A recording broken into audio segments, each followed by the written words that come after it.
Los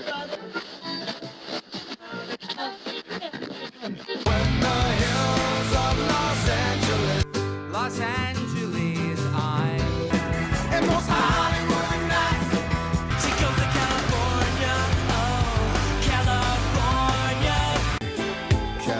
What you say about Los Angeles? LA got the people saying,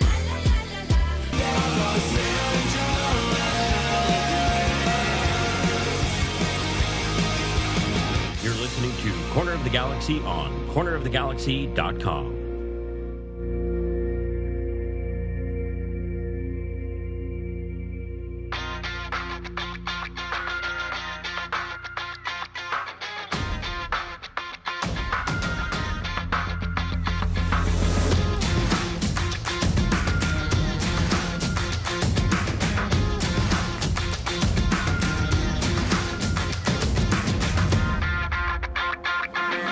Welcome to Corner of the Galaxy, the show that talks 100% LA Galaxy soccer.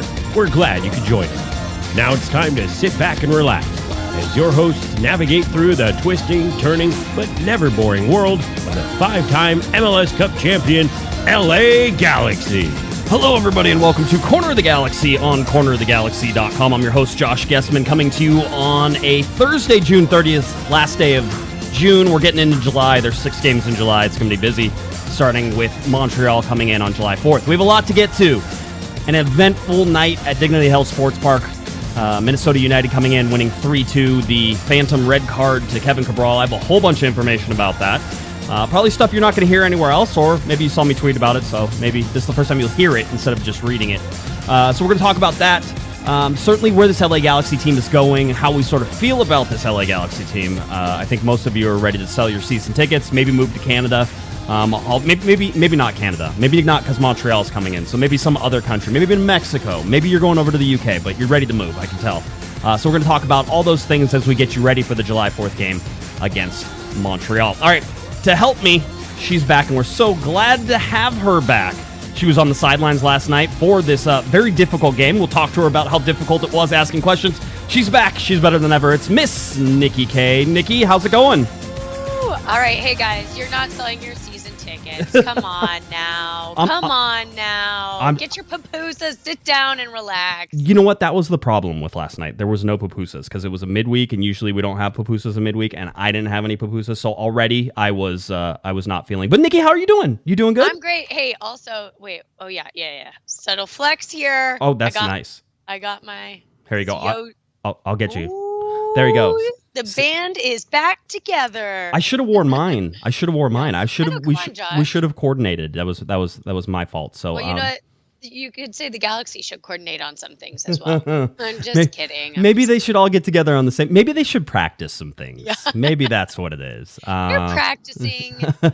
That is true. You know, you are one of the few people who actually gets to see them train probably more than most. So I always say, you know, there's certainly because it's out of sight a lot of times. I think fans are always of the impression it's like, well, they need to practice this and they need to practice that. And it's like, well, they do practice a lot of things. Whenever you're there, you see them working on a ton of things. So it's not like they don't practice. But yeah, it's just a weird game last night, right? That was weird. It was tough because you could almost feel like the wind in the sails just completely stop once Kevin was ejected from the game, right? And it was so early, and then it, you know, that sort of impact it has on how the Galaxy play from then on out, even down a goal. It changes the nature of the game. And coming out of halftime, though, I was really impressed. And I know we're going to get to this, by the way, the team responded, which I think is a huge positive takeaway. Yeah, and not just responded with 10 men, scored 2 goals. I mean, it's tough. And certainly in all this stuff, it's sort of tough to put all these things into perspective whenever you're looking at it. But I do believe there were positives out of this. I just don't think they outweigh the negatives in this particular case. And there's some things the Galaxy certainly did. There's some things that happened to the LA Galaxy that I don't think were right. And we can talk about all those different things.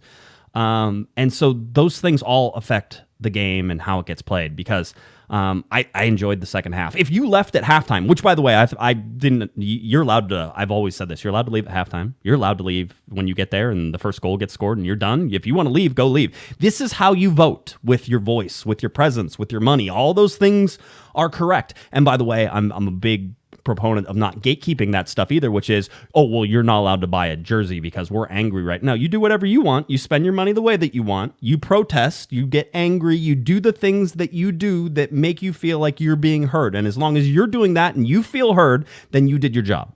And by the way, if it's just to keep going to games every single time and not doing any of that stuff and like, you know, just being a completely normal person, that's also fine too. I'm not a gatekeeper on this. So I think a lot of people try to want to get a reaction out of a group of people, and I understand why, because there's more power in that. But at the same time, I'm not big on telling people how to spend their money and do those things. So I know lots of people are angry. Before we start to the game, I just want to remind everybody we are 7 days away right now from the transfer window opening, and so that transfer window is getting more and more interesting as it goes. You know, Canva and I are pretty tight whenever it comes to creating graphics for things. So I'm not gonna. As I tell my wife all the time, I think if I went back to college, I'd probably major in Canva. She goes, I don't think that's a degree. I'm like, it should be a degree. You're like, maybe Kid Pics or Canva. That's good. I'm good with PowerPoint. I always have the fancy slide-ins. I mean, Canva really very similar to PowerPoint when you think about it. Yes. And basically this whole show is like one giant college level PowerPoint whenever you're sort of put it together. But I'm following. Okay, Windows open on July 7th. That's when everything's going to go. Windows going to close on August 5th. We know the roster freeze deadline is September 2nd. We already talked about how all this works. We have talked about a player coming in Gaston Brugman. This still seems like this is happening. I was having some conversations on and off the record a little bit, and I get the feeling that this is pretty much done. There was reports out today that it was a 3-year contract with a 4th year as a team option for a 29-year-old that takes you into his 32nd year. That's not a horrible thing. People were joking around saying that, maybe he should hold out for the Shelvik deal, and I said I like to call it the Pipo Gonzalez deal, where you get 5 years and no team option. It's just 5-year contract on all those things. But it seems all of this is in place and working, and we talked about on the last show that the Galaxy currently have 8 of 8 international slots filled, which means they're going to have to buy one. There's rumors of perhaps another player coming in, and we have mentioned Aaron Ramsey. It's that possibility of that player, just connecting dots and doing things. There is still some rumors out there that the LA Galaxy are interested in. I don't want to say it because people will get excited, but there is rumors that the LA Galaxy are interested in a central attacking midfielder still. Not a central defensive midfielder, which is what Gaston Brugman is, but a central attacking midfielder, which would be interesting as well. So now I have a little bit of just Greg discourse on what this central defensive midfielder will provide, and it will be leadership and experience on the pitch, which I think is tremendous for this group of guys. And then he's a firm believer that this defensive midfielder will free up both Ryan and Mark. And what's significant about that is that Greg's vision for Ryan has really actually kind of shifted over the past season. He brought in Ryan. Remember when Ryan came in and scored like 3 goals or 2 goals, or it was kind of weird. You're right. And Greg was like, that's just kind of funny, because our vision for him, or where he feels comfortable, is as a defensive midfielder. And I was talking to Greg. I was like, so would you say your assessment, I guess, of Ryan and what he's best with has changed? And he's like, actually, it has. And he's come to realize, in getting to know Ryan, that like Ryan's movements are much more effective and fluid when he's able to have that freedom to roam box to box and not thinking about, getting back and being a part, a key part of the defense. And I think that's kind of the flash we saw when he first arrived. Right. And Greg, recognizes that Ryan tends to like overthink or feel a little constricted when he's asked to be a little bit more defensive. So I actually think there could be something to that, unlocking him. Obviously, we know what Mark does in terms of pace and energy. And I think having both of them being able to be a little bit more aggressive in the attack would actually be significant. second. I like that he said, I understand what he says when he says it, right? This is not a knock on Greg. And he explains it very well. So it's easy to sort of sit there and go, okay, I get what you're saying. And in some ways, I sit there and go, that's interesting, because when we're talking, and I know fans are like, central attacking midfielder, a cam, get somebody who's going to be, that creative playmaker and stuff. I still believe that might be necessary, that it should be necessary. But whenever you talk about this, in Vanney's eyes, getting a CDM actually creates two offensive players instead of just one by bringing in a cam, which is different than how they're currently sort of set up, which is almost a little bit, it's more 4-3-3 than it is 4-2-3-1, which is sort of how they're, or it's more 4-1-4-1. Does that still add up? Yes. I know, right? I always have to try to do the math, but it's more like 4-1-4-1 than it is 4-2-3-1. That's sort of how they're set up now, right? So there's this little shift that could happen. And I know lots of people looking at a 3-5-2 as well. I love that if like somebody was new to soccer and we started talking about this, they would lose it immediately. And 5, 6, 7, 8 kickball change. Right. It's so my son's 2.5, Jake, and he counts 1, 2, 3, 8, 9, 10, and that's I'm like, perfect, good. Everything's a 10. I like that. Yeah. Very, very nice. Love it. Get him to organize these lineups. That's after the game. We were talking about possibly going out to training on Saturday. I said, I'm going to bring my 2.5-year-old because nobody's going to yell at me if there's a little cute kid running around. And they're like, I don't know. I go. No, it always works. That is the number one way to like soften everybody up, is bring a kid out there. So I don't think he's free. Real quick, Jose gave us a $5 super chat. Says, Josh, can we get some Fire Klein shirts? Those will sell like hot pupusas. I'd rather get a pupusa shirt than that, but I think that there'll be plenty of signs and stuff around. I don't see social media and all that stuff that's going on. By the way, I would like to point out, and I always tell this to everybody, Chris Klein is a wonderful human being if you ever talk to him, and I've never had anything against him in terms of the human being side. And if you leave Nikki out of this for a second, I'll speak my opinion, which is great guy, but there's always accountability. There has to be accountability in any front office. So, if this all goes sideways, which, by the way, almost at midway point. One more game will be 17 games. That'll be the midway point. The fact that the LA Galaxy sort of have this 24 points sort of puts you in the, okay, if they double that, it's 48 points, sort of puts them right in the realm of what they did last year. But knowing that, there was also this huge dip in form last year in the last third of the season. And so if the Galaxy can avoid that and pick up points, they will be better than last season. So I still have them sort of right on the edge of the playoffs as it goes. But that all sort of matters here in the next, this July is 6 games. You can't get around the fact that it's 6 games. And that's a lot of stuff to sort of take in. And if you're good for 6 games, that can be really good. And if you're struggling for 6 games, it'll be really long. It could be a long, long month, or it could be a really fun, cool month. And I don't know which way this Galaxy team is gonna go in different ways. By the way, $2 super chat from Justin gives solid minutes to and start Johnny Perez. Oh, Jonathan Perez down and playing for the U20s in Mexico. They got bounced, but Johnny Perez has played absolutely wonderfully down there. In fact, all the U20s, whenever you look at Jalen Neal playing for the U.S. side, Marcus Verkranis playing for the U.S. side, they've all played amazingly in this tournament. The U.S. playing particularly well as well. So that's good. Mexico got bounced. I forget who got it. Somebody will tell me in the chat room who they got bounced by, but it was they missed 5 penalty kicks. That's hard to do, Nikki. It's really hard to do. It's hard to miss 5 penalty kicks. I just like to point that out.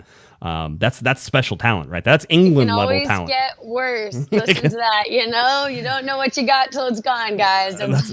That's right. So anyway, so we'll sort of we'll keep an eye on that. But thank you for the super chat. And Johnny Perez is a favorite here among the podcasts who are there. So we talked about transfer windows, sort of where that's coming and how to sort of keep an eye on it. Let's go and talk now about this game. 3-2 loss for the LA Galaxy. Galaxy give up 3 goals in rapid succession, all in the first half. Now, the first goal, and this is where I think we need to focus the most on, but the first goal, Nikki, comes full strength, and it comes in now their 4th straight home game, and I have this because I actually pulled the charts now, but this is all in league, right? Their 4th straight home game. They played 4 league games in a row because even their away game got canceled and sort of came back. So 4 league games in a row that have been at home, starting with Houston, then Austin and Portland and Minnesota. In each one of those 4 games, they've given up the first goal in every single one of those games. And when you look at what they had done previous to this, they were scoring first a lot of these games. And so the real big turnaround has been these slow starts they had. And by the way, the LA Galaxy, whenever they score first, are... So as I move over to the slides, they're 6-1-1 when they score first, 1-5-1 whenever they allow the first goal. This is one of those things that's sort of a duh thing, right? When we talk about this, it's like, yeah, if you're always playing from behind, you're not going to win as many games, and you know what? But it's so drastic with the LA Galaxy. Montreal, by the way, the LA Galaxy just played, Nikki, went into Seattle, allowed the first goal in the first 3 minutes, and then scored 2 goals over the next 90 minutes and beat Seattle in home. That's not something we've seen the LA Galaxy do outside of the Austin game. And then they played in Portland where they allowed the first goal, or they played against Portland at Dignity Health Sports Park. They allowed the first goal and they got a draw. Those were some of the first points the LA Galaxy had gotten from losing positions. And if they continue to give up the first goal, they're either going to have to start getting more points from losing positions, or they're going to see that those losses stack up. And Greg really focused in on this. I don't know if he talked to you about it. You had him at the end of the first half. So we'll go brief overcap of first half, and then I'll ask you sort of what was going. So Cabral gets red carded in the 25th minute. We're going to dive all into that, so that's a whole separate conversation here. But then the Galaxy are flustered. You can tell they're flustered. They're down to 10 men. They're trying to get a goal back almost immediately because now they're just ticked. They're running around a little bit with their heads cut off, and they allow 2 more goals in that first half to Minnesota on counterattacks and all those fun things. So it is 3-0 at halftime. Nikki, you're sitting there going, please don't score any more goals because I have to talk to Greg after this. And so, I mean, what were you thinking as you watched that first half? Well, Josh, fortunately, my most recent halftime interview was when the Galaxy were down 3-0 at half against Houston. So you had some experience. I was like, wait, what? We're here again? Because I remember that match. I hadn't experienced that big of a deficit before for the Galaxy, because last year, for the most part, they were never trailing 3-0 on games that I was on, or the disparity wasn't that bleak at halftime. And so I guess with that halftime interview, right? And Greg, you know, he wants to get to the locker room. I only get one question with him, and it's more about like, okay, you're in this hole. How do you get back out of it? Which at that moment seemed pretty bleak too, because you know they're down a man, and you don't know, with the way they hemorrhaged, you didn't know how they could build themselves back into the match, which I was proven very wrong in the second half, with the way I was thinking, at least. Right. So just standing next to Greg, and you got to give him credit. He's always honest and he's critical. And he started first off not saying anything about the red card. His first sentence out of his mouth was, it begins with, we've talked at length how to defend Reynoso, and we gave him too much space, too much time. And so you could tell there was sheer disappointment in his guys with that first goal. And then he went into the red card, which I respect and I appreciate. And, and then coming out of the locker room at half, Dan Couchman told me, he's like, 1 goal at a time. That's all we can focus on. And I was like, okay, good luck with that. But they chipped and fought their way back into it. Yeah. And he was similar with us, I think, in the post game, and he had a chance to sort of look at that. The disappointing thing is Reynoso. I mean, the kid he's a grown man. I shouldn't call him a kid. Reynoso is a grown man, and he constantly proves it with his ability to play shots. That expected goals number on his shot that he scored was 4%. That was a 4% chance of going in, except that it's Emmanuel Reynoso. So that's already your 50-50 chance he scores that, right? He defies those odds, and he gets to his spot. That's his spot. That's the spot that he hurt the LA Galaxy from in Minnesota. That's the spot he has scored against the LA Galaxy on multiple times. People are going to talk about Grandsir, and Vanney didn't name him by name, but the lackadaisical defense in that position to not pressure him and not move him off that spot. You cannot let him sit there. It's like, quite honestly, it's like basketball where a guy has a favorite spot. Well, that's Reynoso's favorite spot, right? Don't let him get to his spot. Move him off that spot. Make sure he's pressured there.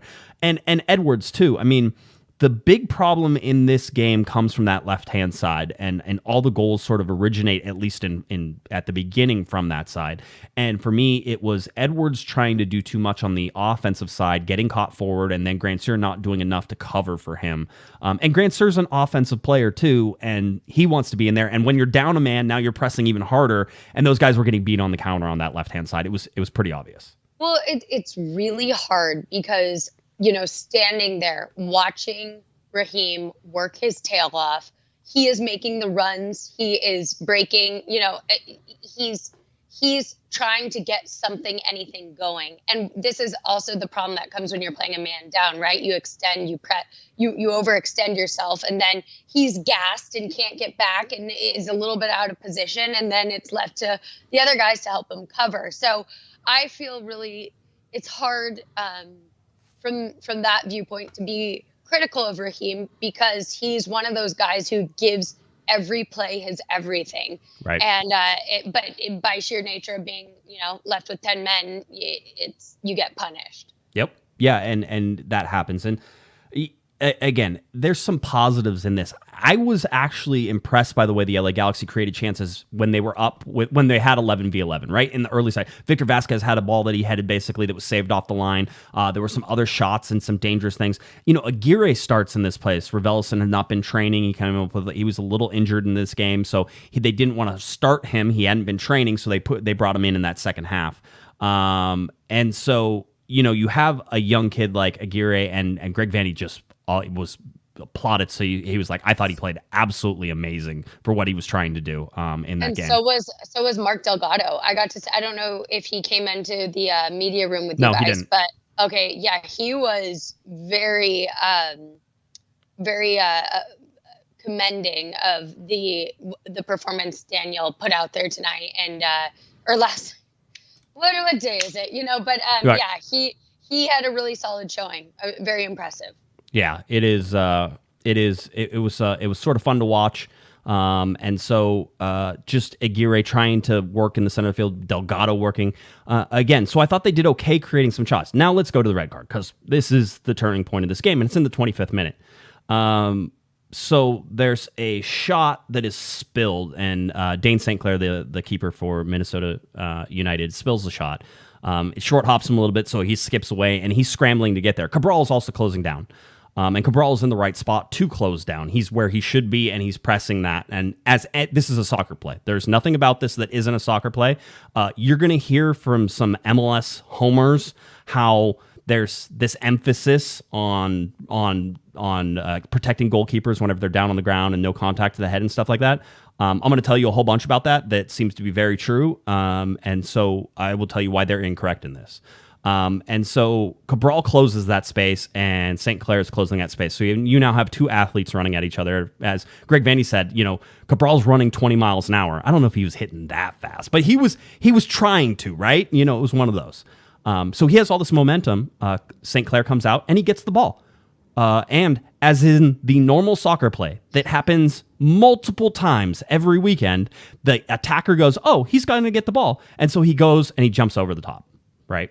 And he jumps over the top. Now, when he jumps over the top, his, I think, right foot makes contact with the poof of hair on top of, Dane St. Clair. I would like to point out that if Dane St. Clair has, the balding head like I do, he does not get this call because there's no contact. But because he has a nice, full, rich head of hair that he has put some time and some volume into, Nikki, he has poofed it up. He has made it nice and big.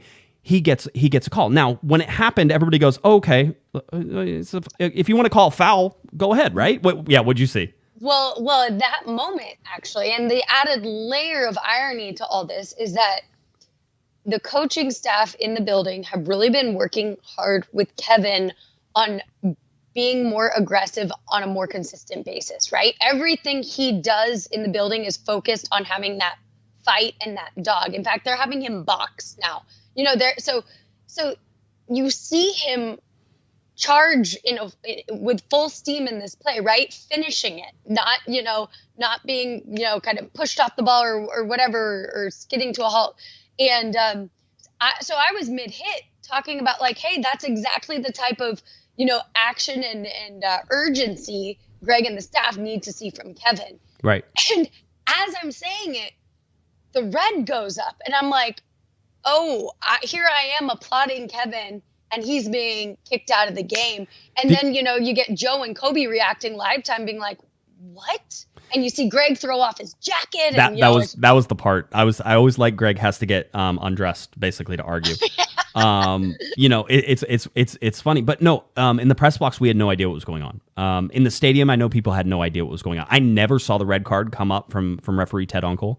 And there was never a stadium announcement that announced the red card because it was unknown for so long. We were like, what happened? And how did it happen? And then we're like, okay, well, we're going to see a replay. And then you see the replay, and they're like, oh. Literally, so Damian Calhoun and I were basically the only two journalists up on our side of things in the press box. So we were just hanging out, shouting back and forth to each other. The Galaxy PR team, digital team, and everybody's sort of right behind us, and so we're hanging out there. And so I look at Damian and I walk up to the for the replay, and I'm like, oh, dude, no, VAR is going to overturn that. There's like no contact. Like he brushes his hair. It's nothing. It's not going to be a thing, right? And I know St. Clair rolled around on the ground, and we've seen that before, right? As somebody said, I think it's the Neymar roll, and once you hit more than one roll, that like there's rarely an acceleration that's going to get you to roll more than once, unless you're running at 20 miles an hour, which at that point St. Clair had already stopped, so he was not running 20 miles an hour. So it's just and so you see that and you're like, okay, well, VAR is going to overturn it. And so you see Uncle waiting and holding it and holding the game. And then they continue. And Cabral has walked all the way across the field, and he's walked out the tunnel or walked to the tunnel and all that. And I'm just sitting there going, I'm like, this is a weird reality. And as a lot of you know, I'm a pool reporter, and I was the only pool reporter in the building the night. So Damien looks at me immediately. He goes, "You're going to ask a question, right?" And I'm like, "Yes, I'm going to ask a question." So I started typing out my question for the pool reporter, for the referees. What the heck was that call? I would like everybody to know I am very good at being professional, and so I know how to put it. I know how to put that in the right terms. And I hope to listen. I did a Twitter post game. I do a Twitter Spaces post game whenever I'm driving home on the freeway down the 405 from the game. And I was doing it. And I hadn't received an answer yet from the referees. And I was like, I wonder if I'm even gonna get an answer because it's so late and all this stuff, blah blah blah, the whole deal. And so I'm driving down. I'm like, let me see if I can predict what they were going to say. And so I did ask them what it was. And so this is from the referee. This is from VAR. This is from Ted Unkel, and this is. I was told that this is not a, quote, official response from any referee. I think it just, whatever. I laughed whenever MLS is just so backwards sometimes. This is an official response from the referee, from VAR. This is what they said in their words, not mine. And from the referee, Ted Unkel, he says that LA Galaxy number 9, Cabral, was shown a red card for violent conduct. Remember that, violent conduct, as he made contact with the head. Those boxing classes that he's doing. I'll tell you. Violent conduct as he made contact with the head of Minnesota goalkeeper St. Clair with his foot. The VAR confirmed the contact to the goalkeeper's head and judged it not to be a clear and obvious error. So for everybody saying that that VAR didn't look at it, they did, and VAR sees most plays. It's just whether or not they ask for an official review. Here's the thing. Greg Vanney afterwards, little hot under the collar about this. He started and talked about Nikki, allowing the first goal. He said it wasn't good enough. It hasn't been good enough. They need to fix it. He goes, and it was somebody, Damien asked, he goes, well, is this part of the process, the whole deal? And Vanney, emphatically, the process is over. He goes, it's consequences, it's results, it's effort, it's all these things. I'm paraphrasing, but you can go on Corner of the Galaxy on our YouTube channel and watch the entire thing. I have it all up there for you. So Vanney's like, the process is over. So all of you people who want to say, whenever people say trust the process and everybody rolls their eyes and they want to fall over and clutch their chest, Vanney says the process is over. This is not about a process anymore. Everybody knows what they're supposed to do. This is about results. This is about effort. This is about guys, showing what they can do. And I think that's really interesting. By the way, Ryan gave us a $5 super chat. Says thanks guys for for giving us a place to be sad together. This is like group therapy a lot of times. This is therapy. I was literally like, I'm sorry. Who was the gentleman who just chimed in? Ryan. Yeah. Ryan. Oh, Ryan Revelison's No, in our no, group chat? it's not Ryan. It's Ryan. Of I'm course. just kidding. No, Ryan, thank you so much. But it was funny because Josh and I have, we're both kind of wiped coming into the chat tonight, and I did have this feeling that this is a collective exhale. Yeah. It's a safe space. Right. It's a chance to emote, but we're not losing hope. That's what I want. Yeah, and I think that, and Ryan asked a good question. He says, and this is something you can speak to, and it's something I can speak to. And I think the answers are going to be exact. I'll let you answer it. But he says, has Greg lost the team already? How has the losing culture lasted this long? So think losing culture is more of like a since 2017. And we can talk a whole bunch of reasons why that is. But let's answer the question in the short. Has Greg lost the team? No. Yeah, not even close. Yeah, no. These guys like each other a lot. And I think the problem, or maybe there's a disconnect in kind of everyone trying to figure out what their role is in terms of maybe a hierarchy and the voice and the leadership. And that's what you get a lot when Sasha questions on the field, right? Mm-hmm. Javi's a leader, but there's only so much you can do when you're up top. Derek Williams, I think, always is very reflective, and he shows the accountability and the disappointment and the frustration when I speak with him after losses. And it's clear these guys carry it.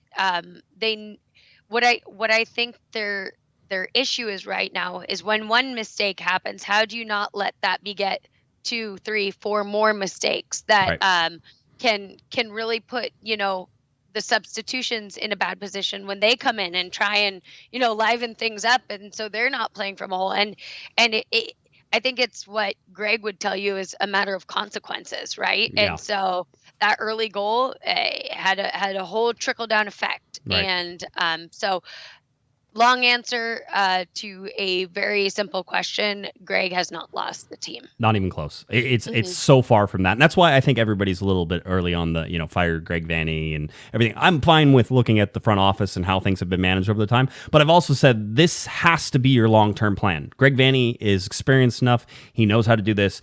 Even if it's not 100% right now, firing another coach does not solve any problems. I've seen it because I've talked to every single coach that has left so far.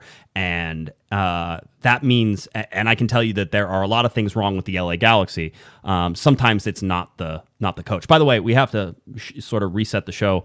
Kyle, I'm going to put this in mine. In my perspective, I don't want you to be a part of this, but apparently I'm another sugar baby again, because Kyle gave us a $50 super chat and says, please consider supporting Josh and COG. If you, like me, are a frequent consumer of his content, thanks. Josh, thank you, Kyle. I appreciate it. So my new sugar daddy, Kyle, is here. And if Herb is around, because Herb is my old sugar daddy, so if Herb is around, he can pop. I'm for sale, Nikki. I don't want you to be a part of this. I'm for sale, 100%. Always and forever. I've seen Josh taking feet pics in the press box. That's absolutely. Absolutely. Whatever anybody wants.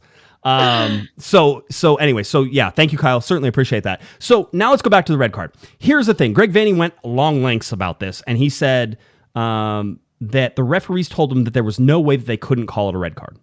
The referees said that their hands were tied because the league had made it a point of emphasis to protect goalkeepers who were on the ground and contact to their head whenever they were on the ground. So that's cool. I think that's a great idea. This should be. That still means that there needs to be discretion with the rule.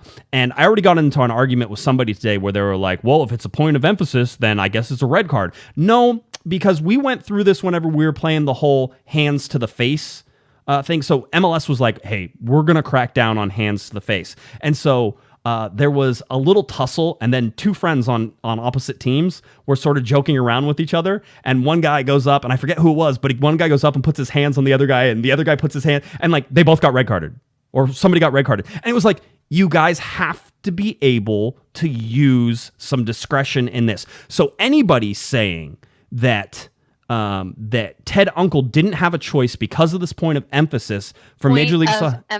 Point of emphasis. PowerPoint. Yeah, exactly. I'm derailing. It's okay. That point of emphasis is wrong. All right, because you have to be able to. The fact that they called it violent conduct, like Kevin Cabral stepped on the guy's head. He didn't. He jumped over him and he touched his hair. All right, we have to be able to separate that. And here's the part that nobody's saying right now. Greg Vanney said it, but I'm going to back it up because I have some more information for that, which is Greg Vanney said, if it's a point of emphasis, it's the first time I've ever heard of it. Nobody has ever mentioned that to me. Talk to Jonathan Bond right afterwards. Ask Jonathan Bond some questions like, hey, Jonathan, you've spilled a ball before. Do you expect contact in those situations? He's like, absolutely, all the time. He goes, and I saw that red card. He goes, I don't know. He goes, I've been hit way harder. I would like to point out that I got hit harder about an hour ago when my wife threw a towel at me and it hit me in the head.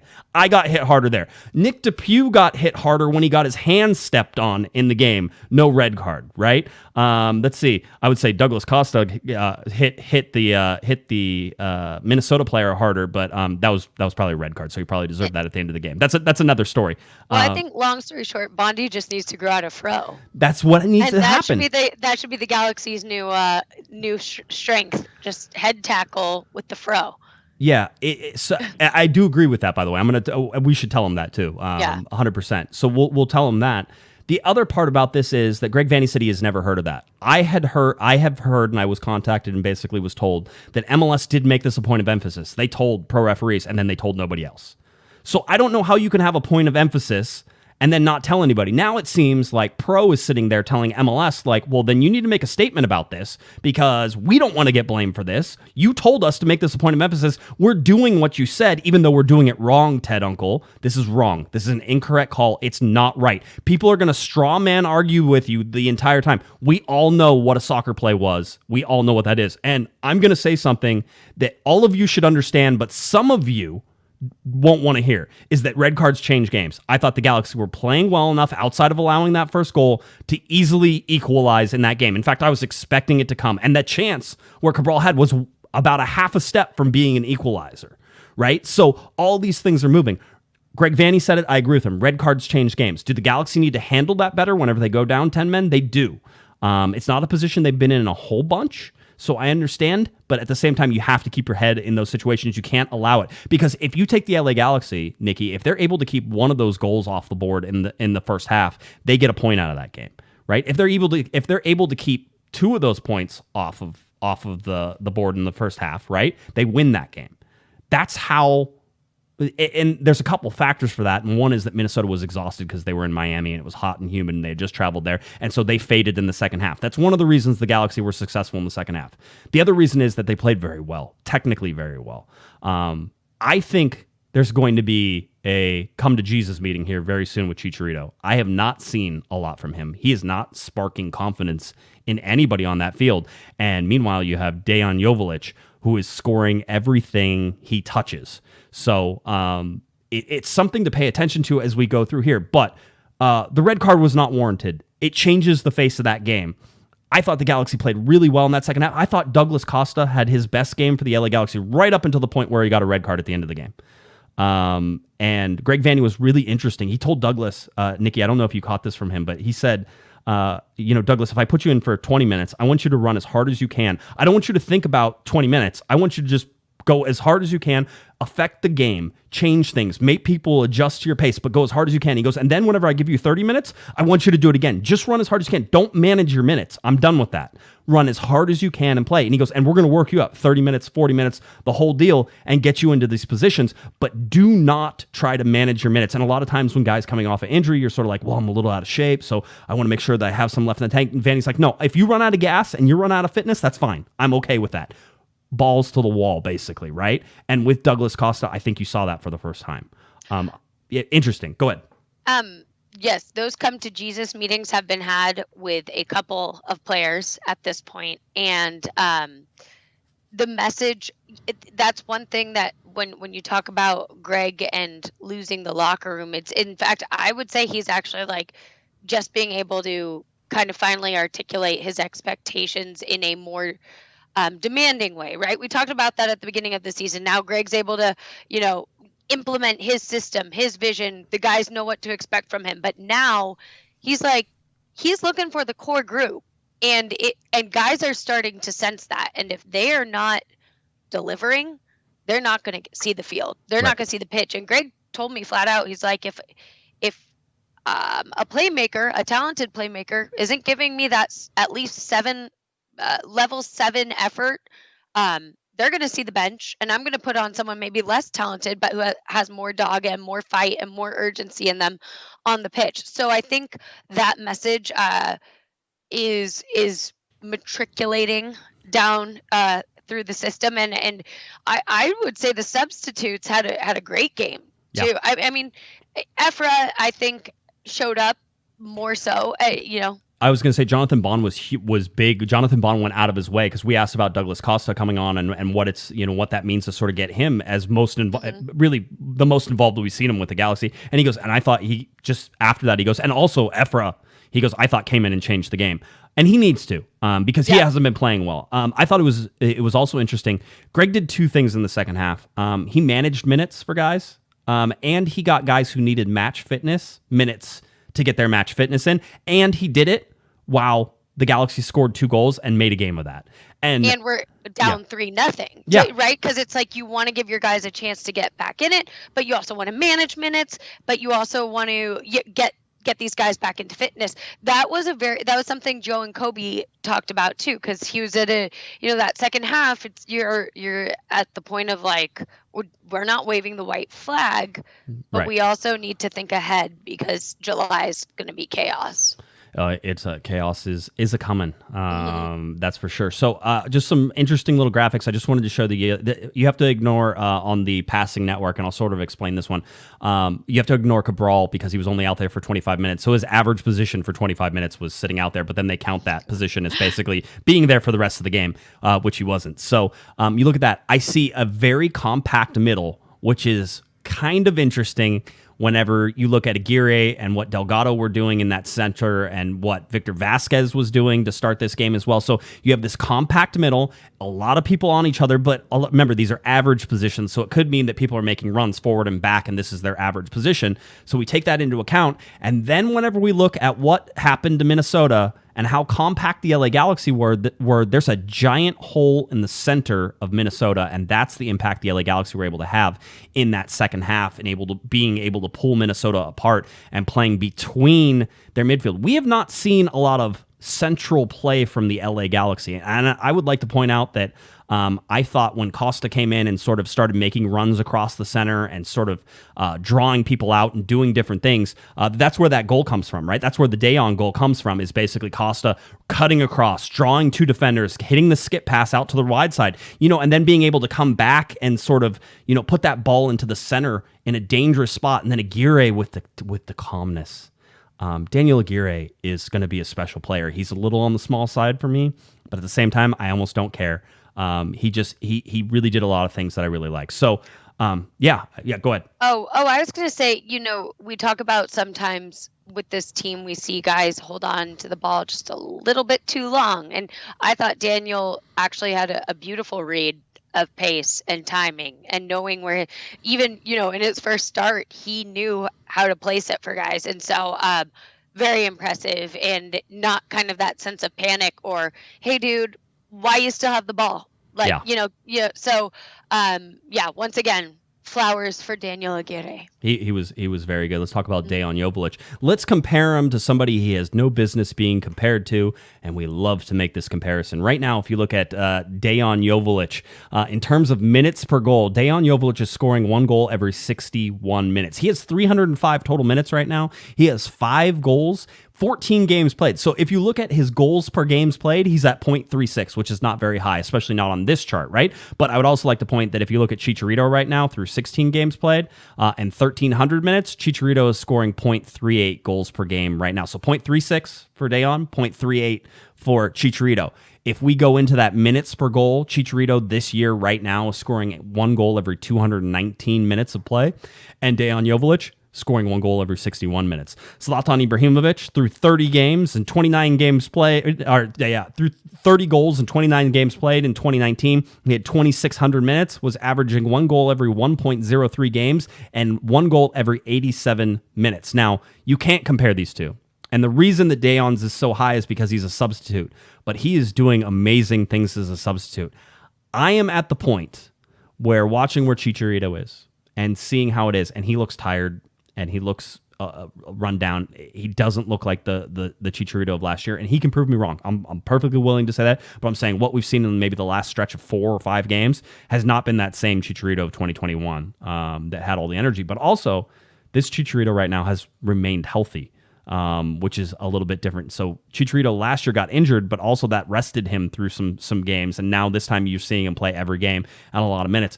At this point, with what you're seeing and playing the hot hand, I'm starting Joveljic over Chicharito, and I would gladly bring on Chicharito in the final 30 minutes or 45 minutes even if you want to play up top with Joveljic for a little bit. But for me, Joveljic is giving you the goals per minute. He's giving you the work rate. He's giving you the creativity. He's giving you the ability to sort of slip in and find places and create little spaces for himself. I think his goals per minute drops wildly if he starts, because every time he starts, I feel like he disappears a little bit. He's very good as a sub. So I can also understand Greg Vanney being like, why would I change him from exactly where he's doing? Because every time I put him in, he scores a goal. But Dejan Joveljic is extremely valuable to this LA Galaxy team, and he's 1 goal away from Chicharito, who has the goals lead. So and also I think there's something to be said about we know Dejan's confidence and we know his hunger, and it's almost like while he's sitting there on the bench, that's like the fuel to the fire, sub him in, and he's ready to go. And I don't know if you lose some of that when you start him. I'm not saying one way or the other, but the kid's talented, he's cerebral, and I love what he shows with the knack around the goal. He's got some chemistry going with his teammates whenever he's out there too. I just some of the passes, whether they're no look or setting guys up or he's making runs off of them, I'm always like, wait, how? Yeah, no, I mean, just he's a machine. Dejan the Machine. If he didn't play chess, he'd probably have like a machine nickname. But I think he's the Bishop. I think is the call that we have right now. So I think that's what we're gonna stick with. I wanted to point this out. This is actually a preview for the Montreal, but Dejan Joveljic scored off the bench for the 3rd straight match in the LA Galaxy's 3-2 loss to Minnesota. Joveljic is the 11th player in MLS history, 13th instance to score in 3 straight appearances, with all those appearances coming as a substitute. Setting little records. Just little stuff.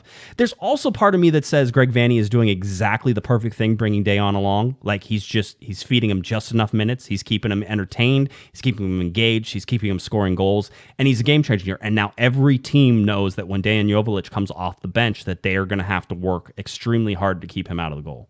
That's exactly, and that's kind of what I was hinting at earlier. I mean, just keeping that hunger, right? Like letting him simmer on the bench. And he gets all angry. He's like, I should have started again. It's like he always has this chip on his shoulder, right? Yeah, keep that, sometimes that's exactly what players need to wake them or keep them hungry for more. Yeah, we'll keep an eye on that. That's going to be, I keep waiting for like the opportunity to go to a 3-5-2, like to start that way. I don't think Vanney's going to do it against Montreal. I keep waiting for the team to sort of be like, which game is it going to be? I don't think it's against Montreal again, but maybe Joveljic starts, maybe Chicharito gets a break. These things are going to happen. With July having 6 games, Nikki, there is going to have to be rotation. So as much as I think the Galaxy lament it, and as much as I know fans lament it, this is not the deepest LA Galaxy team. They don't have the best players coming off the bench. But when you saw what they were able to bring off the bench in Minnesota, even down 10 men, with Raveloson coming in because they started Aguirre, with Segu Coulibaly coming in because they got Williams off because he was on a yellow card, right? So it was like sort of these smart things. By the way, I would like to point out, Williams was on a yellow card. Dupuis was on a yellow card warning, so if he got another one, he would have been suspended for the next game. So Greg Vanney was like, well, I definitely need Derek Williams. So Nick Dupuis was sort of thrown into the Tigers den there and was sort of like, all right, I guess if we lose Nick, we lose Nick. It was one of those, have to make those decisions. And so he did do that. And everybody escaped, outside of Costa at the end of the game, which that's a boneheaded play, and he knows it. I think whenever we get to talk to Greg Vanney about it, maybe this weekend, he's going to be more upset about that than maybe he was on the night of the game. So just some really interesting little things that we're sort of pulling together. I wanted to talk about the designated players real quick and the available minutes. So total available minutes for all 3 designated players has been 4,320. Total minutes played for the LA Galaxy designated players is 2,952. That's 68.3% of the total minutes. That counts Costa's injuries. That counts Kevin Cabral hardly ever going more than 60 minutes or just 25 minutes minutes whenever he gets subbed off. Chicharito has played 91.2% of the total available minutes for him, and then it's Douglas Costa with 52.6%. Kevin Cabral with 61.3% of those minutes. I've always said that I think that number needs to be around 70 to 75% in order to have an effect on a long season. When you realize that we're halfway through the season, Costa has had a lot of injuries, hasn't really shown up. Kevin Cabral rarely plays 90 minutes and has 0 goals. Kevin Cabral now has more red cards than he does goals, this year in Major League Soccer in league play, right? So all these things are sort of adding up. Costa has so far cost the LA Galaxy points not being available and not being the player they thought he was going to be. If he can be the player they thought he was going to be, he can get some of those points back. I'm not convinced that can happen yet, but I was intrigued with how he played against Minnesota, and I wonder if that's repeatable. And it won't be because he's red carded, so he won't be there. There's a good chance that Costa also gets an additional game tacked on for the foul, so not just missing the July 4th game, but the game after that as well, which would be LAFC, right? So that would be El Tráfico. I wouldn't be surprised at all. I would be surprised if Kevin Cabral gets added any more games, being he touched somebody's hair with his foot. Again, people pay a lot of money for that, so I would just like to point out. Let's see. I want to get to a little bit of the standings, but also know that whenever I took a snapshot of these, that New York and Atlanta were still playing, and I don't know how that sort of ended up, if New York ended up winning. If they did, they're now the number 1 team on the Eastern Conference. If they're not, if they didn't win that, then they're not. So Montreal currently sitting at the top, the opponent for the LA Galaxy coming up on July 4th. And so 29 points for them, 29 points for Philadelphia, 28 for New York City. New York City played in a weird, wacky game against Cincinnati, if anybody saw that. New York, Orlando, Cincinnati, New England, and then below the line right now, Miami, Columbus, Charlotte, Atlanta, Toronto, Chicago, and D.C. If we go to the Western Conference, it's LAFC who beat Dallas 3-1 on the same night the LA Galaxy lost. 36 points now for LAFC. Austin at 31 points. Salt Lake at 29 points. Dallas at 26 points. Nashville, 26 points. LA Galaxy, 24 points. Seattle, 23. They lost to Montreal over the weekend at home. We talked about that a little bit. Portland below the line. Houston below. Minnesota below. Vancouver below. Colorado below. Kansas City below. And Kansas City now above the bottom of the table. They jumped over San Jose, who the LA Galaxy were supposed to play, but didn't. When we look at the schedule coming up, Nikki, you got a couple of these games, don't you? Let's see. You got Montreal, so July 4th coming up, and then you guys are going to have the Colorado game in Colorado on July 16th. That one's there. And then you have the one at the end, July 30th. You're going to be busy. You're going to be busy. Yes. Those are the last 2 are unfortunately away games, meaning we do them from the studio. But I do love any match we can get, so I'm excited. Yeah, it'll be good. The Galaxy also have in this July, as we mentioned, they have Montreal July 4th. They have LAFC at Bank of California Stadium July 8th. That'll wrap up the season series with LAFC there. Should be Gareth Bale's debut, Chiellini, his debut as well. We'll see. I imagine the LA Galaxy also have one in the bucket, so you could see a Brugman debut as well, but we'll sort of see how everybody comes in match fitness wise and how that comes out. You have July 13th. That's a game at home versus San Jose. This isn't the postponed game. That postponed game is being played in September. Colorado, the away to Colorado, home to Atlanta, and then away to Dallas. That is your July, and August gets just about the same, and because you have that Leagues Cup SoFi Stadium game that's going to be happening against Chivas from Liga MX, so that's happening August 3rd. Then 3 days later, you have the LA Galaxy having to travel to SKC. Galaxy hosts Vancouver, Galaxy hosts Seattle, Galaxy away to New England, and away to Toronto. That's a sucky road trip.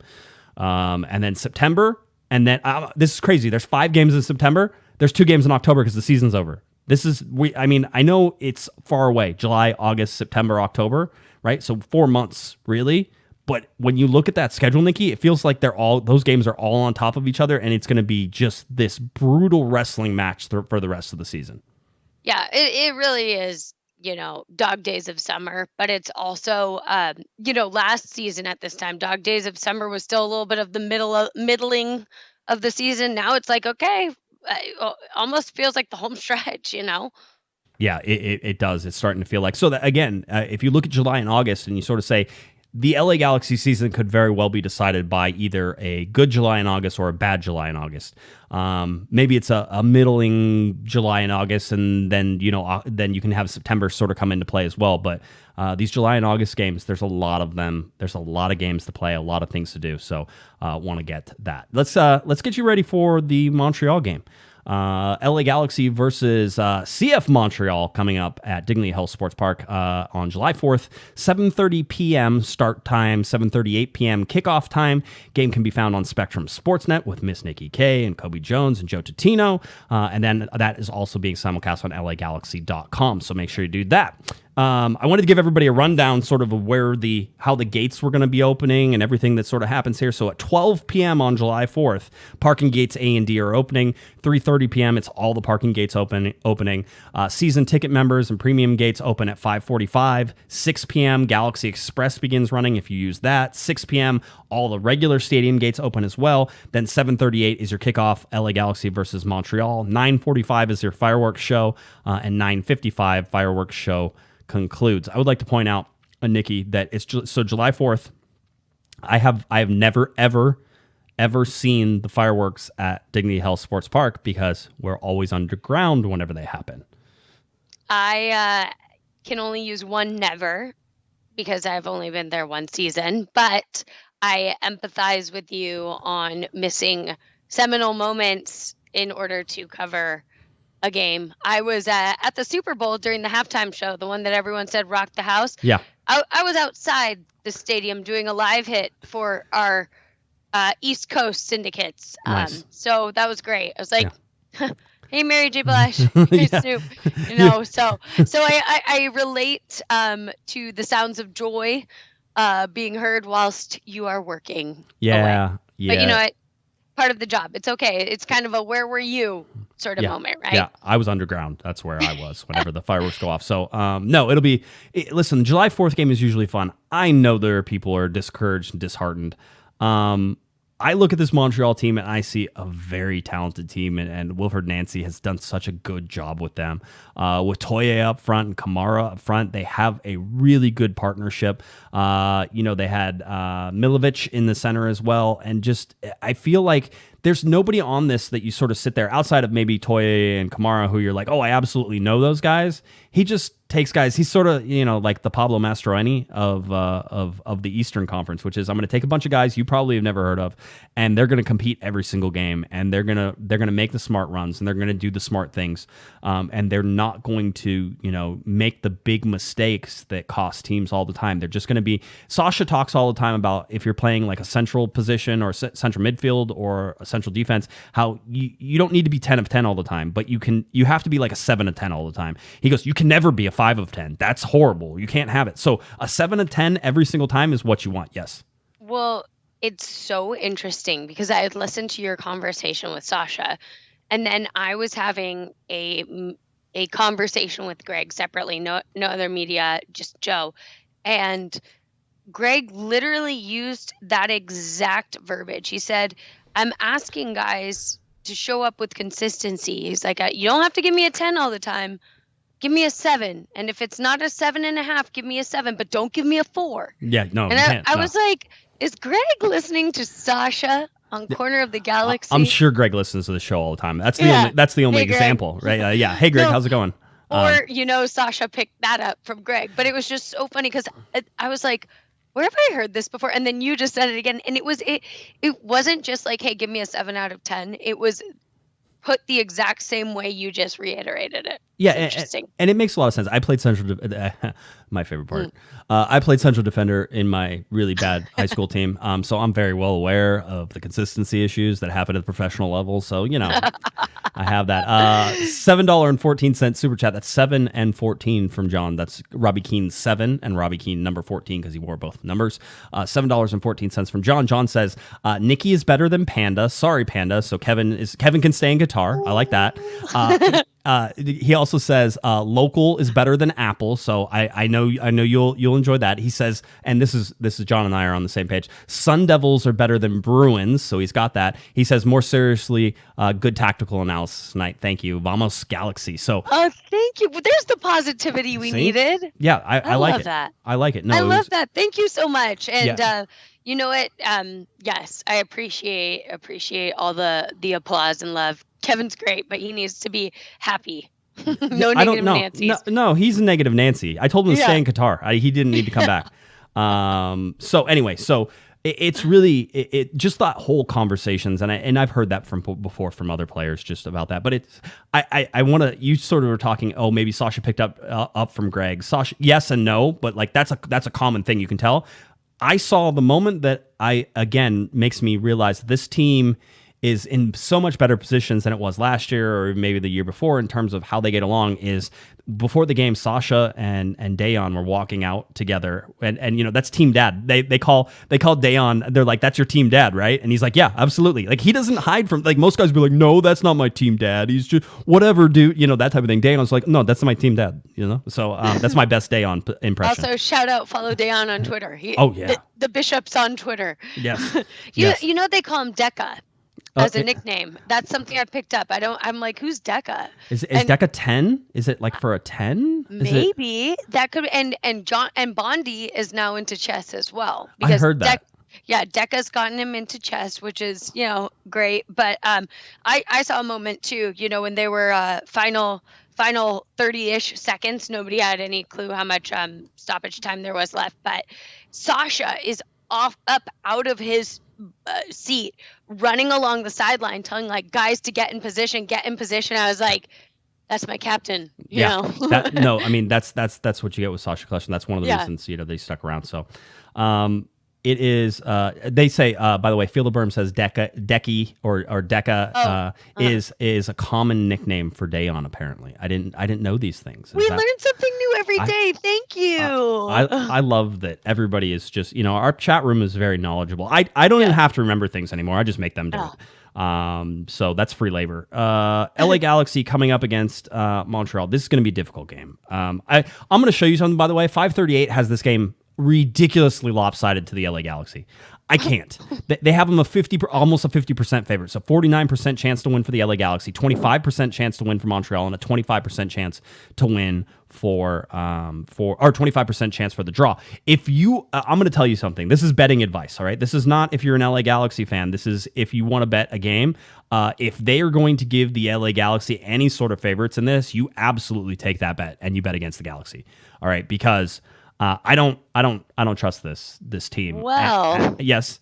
Greg said that this team does tend to know how to show up for opponents that they think are the class of the league. You're not wrong, and I'm gonna say this, okay? Watching what Montreal does, they certainly give you room to play in behind. Seattle took advantage of it early against them.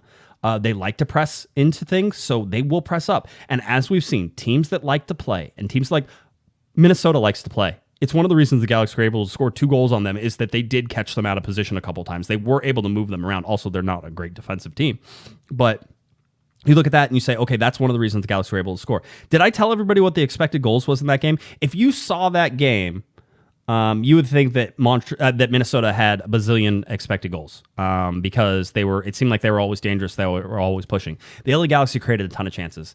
Stats don't mean anything like this, except that the Galaxy have not created 2.7 expected goals in a very long time. They basically created enough for 3 goals in this game, and we haven't seen that from this offense. So there's some positivity in that if you want to find it. But you certainly look at what Montreal can do. I feel like the Galaxy do have some ways to beat them, certainly playing in behind, certainly doing it. But without Costa, which last game you'd be like, okay, that's fine. But without Cabral as well, you're starting to get short on wingers. The Galaxy don't have a ton of wingers. Somebody's going to be playing out of position, or they're going to go into a different formation, which might include 2 forwards up top. This could be it. Maybe this is it. Maybe I've talked myself into it. So you could see Chicha and Joveljic start together because they're down a winger. What do you think? I don't know. That means Efrain Alvarez possibly, Nikki, can play on the wing. If you can bring Victor Vasquez into that, Grant Sur on the other one. Yeah. So there's some ways to do this. that Greg is going to have to, maybe this is it. Maybe this forces Greg into the 2-forward set that stays for the rest of the season. Unlikely, but I'm just going to pretend that maybe that's the thing. So Montreal game coming up. What do you think, Nikki? Are you excited about this game? I'm excited, honestly, and this is not from someone who has, lived and supported this team through ups and downs and highs and lows. I truly am grateful for every opportunity to be at that stadium, and the atmosphere is exciting. And yes, trust me, I was more frustrated than anyone when I was at the Houston match, and then that's followed up by performances against Austin and LAFC. And I was like, why couldn't you do that for our broadcast? That's Right. a heck of a lot more fun to talk about. Right. But, getting to know these men on a human level, Josh, as you have as well, you're truly rooting for them to succeed. And you feel the pain that they feel when they don't put it together. And I think, unfortunately, adversity hit them in a weird way last night or on Wednesday night by the time this comes out. Right. And I want to see them bounce back with a fire and vim and vigor that gets the supporters what they deserve. So yeah. I feel yeah. it.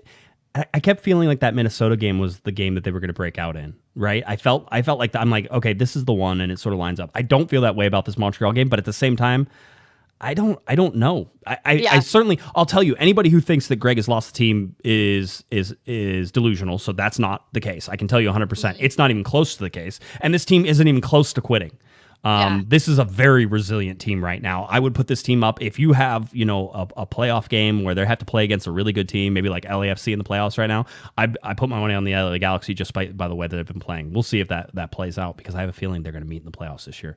Jose, by the way, gave us a $5 super chat, and he says, I feel married to the Galaxy.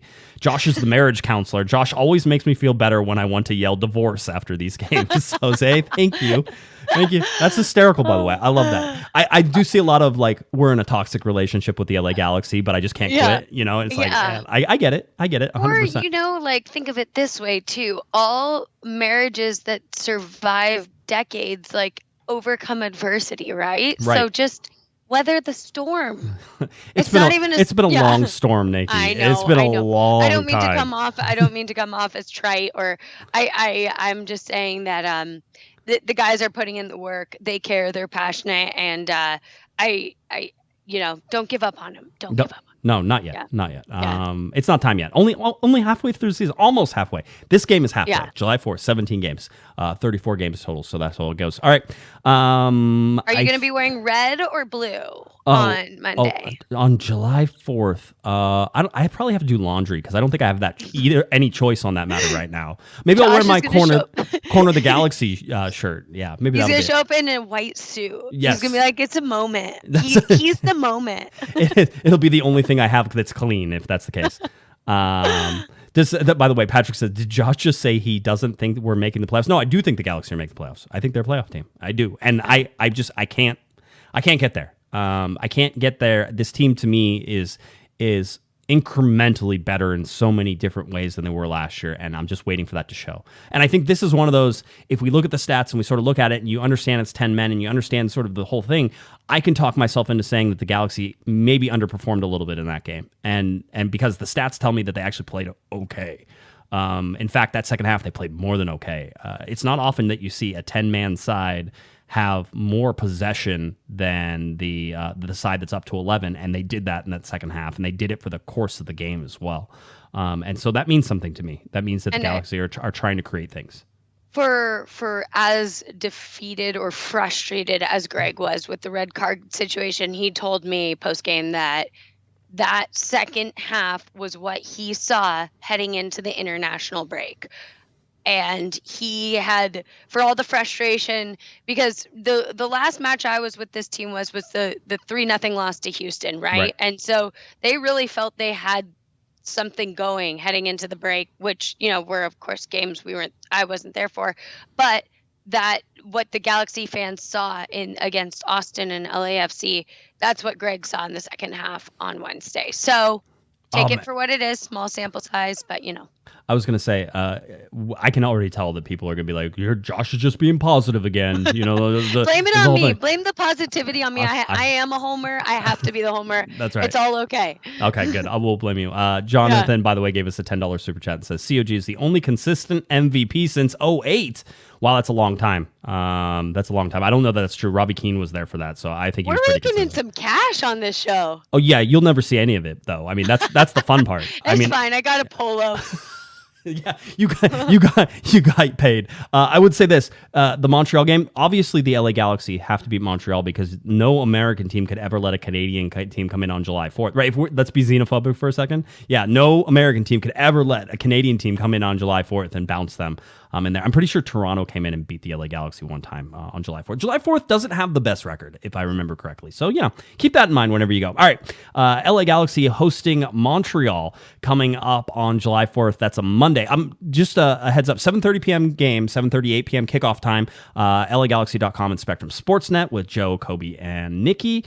One other thing is a note about our schedule on the show. Normally we record on Monday nights. We will not be recording on Monday nights. We will not be recording on a Tuesday night. We will be recording on a Wednesday night. Next week is Wednesday only. Okay, normally it's a Thursday. We're not going to do that. Wednesday only because the LAFC game is on a Friday. Right? So we can fit a Wednesday show right in the middle of all of that and then basically get you ready for LAFC there. So you're going to have to be patient. We will talk about the Montreal game on Wednesday. We will get you ready for the El Tráfico as well at Bank of California Stadium. There will be, I would imagine, transfer news in or around and really close to breaking at that time. So I think that's the perfect time. So heads up on that. I think the hammer is in on next Wednesday. So this is one of those times. Josh is always on Mondays and Thursdays, right? This is one of those times. It's on Wednesday. Okay, so everybody is... Okay, wait. Yeah. Can we... so Kevin gets Panda. Yes. Eric gets Hammer. Uh-huh. Can the chat room give me a nickname or a little symbol or whatever it is? The chat... Okay, so Nikki... Wow, you're brave. Nikki would like to... Nikki would like Let's a nickname. workshop it, guys. Let's workshop it. Let's keep it PG, please. I would never trust them with my nickname. Just letting you know. But anyway, why don't you tweet at us, do all that stuff because we're gonna end the show. But let's find a nickname. Christian Miles, by the way, we were just going with Miles because that's sort of a nickname. And he kind of likes it, and I don't want to force it upon him. So I didn't want to force one upon you. I was going to call him kilometers. Kilometers. It was so fun. I was talking about how many because Mark Delgado runs 13 kilometers a game, averages right around there. He leads the team in all hustle stats. And Right. I said that as one of my sideline hits during the game. Mike Trudell, great Lakers reporter, he texts me, "Can you keep it miles, please?" What country is this, Nikki? And I was like, we are one of three? It's like Myanmar, us, and one other country that refused to convert to the metric system. Yeah. By the way, so we've gotten some KK, which is KAY. A little too long. I would actually go with the KK. There's Elf the Squirrel, Lil K. Everybody's trying to give me a nickname now. They're going to call me XL, and for that, thank you very much. That's not nice at all. That was because the LA Galaxy sent me an XL jersey, and I was like, do they think I'm fat? I think they think I'm fat. XL. Good. Let's see. Are we allowed barnyard animals? See, this is why we can't do this. And there's. It's not. We'll figure it out. We'll get you one. Okay. All right. That's it. So anyway, so that's our schedule. That's what we're going on. We are going to be back on Wednesday. We'll talk about this game. We'll see everybody out there on July 4th. Please be safe for the July 4th weekend. Enjoy yourself. Have a lot of fun, but please be safe. Make it out to the game. Make it home from the game. Do all those fun things. It should be a lot of fun. So Nikki, anything else you want to talk about? We good? Two things. Stream us from the beach or the barbecue if you aren't going to make it to the game. Your support and viewership means the world. And also, Josh, I can't tell you, since the last time I was on this podcast, I've never had so many people mention a podcast appearance to me. And I've been on pods before for other sports, but this engagement, what you do here is incredible. It's needed from the fans, and it's therapy. It's educating. I like to say it's church, school, and therapy all in one, right? It is a little bit thank you for having me on, and please, anyone who's listening, please always come up and say hi. It makes my day, and I hope my optimism isn't too frustrating. No, you're fine. You're fine. By the way, Mike Trudell was on our podcast once too. Mike because awesome. he played soccer at Northwestern. Yeah. I remember these things, and so Mike was great. So tell Mike I said hi. Tell everybody I said hi because I love everybody over there at Spectrum. So you guys do a great job. Nikki, tell people where they can find you. Let's go. I'm lil.nikki.k on Instagram. Hit me up. Or I'm Nikki K SN1 on Twitter. Working on the TikTok. Yeah, aren't we all? All right. If you're looking for me on Twitter, it's at jguesman, JGUESMAN, and of course at Galaxy Podcast. Head on over to cornerofthegalaxy.com. That's where you can find all of our podcasts, all of our videos, all that fun stuff right there, cornerofthegalaxy.com. And we will catch you next time. Nikki and I are trying to high five through the barrier and the thing. It doesn't work well. We're doing it. But anyway, we'll catch you out at the game. We'll see you. And hopefully everybody can be out there for a July 4th game coming up against Montreal. 7:30 p.m., 7:38 p.m. start time July 4th. All right. For Miss Nikki K, who is absolutely wonderful, I'm Josh Guesman. You've been listening. You've been watching to Corner of the Galaxy on cornerofthegalaxy.com. Have a great one, everybody. You've been listening to the Corner of the Galaxy podcast on cornerofthegalaxy.com. You can follow the show on Twitter and Instagram at Galaxy Podcast, and be sure to check out and subscribe to iTunes, Stitcher, and Facebook by searching for Corner of the Galaxy. Fans, we thank you for listening, and we ask that you be kind and courteous to your neighbors as you leave the podcast. We thank you for joining us and look forward to seeing you again. Until then, I'm Michael Araujo, and on behalf of the entire Corner of the Galaxy crew, goodbye, everybody.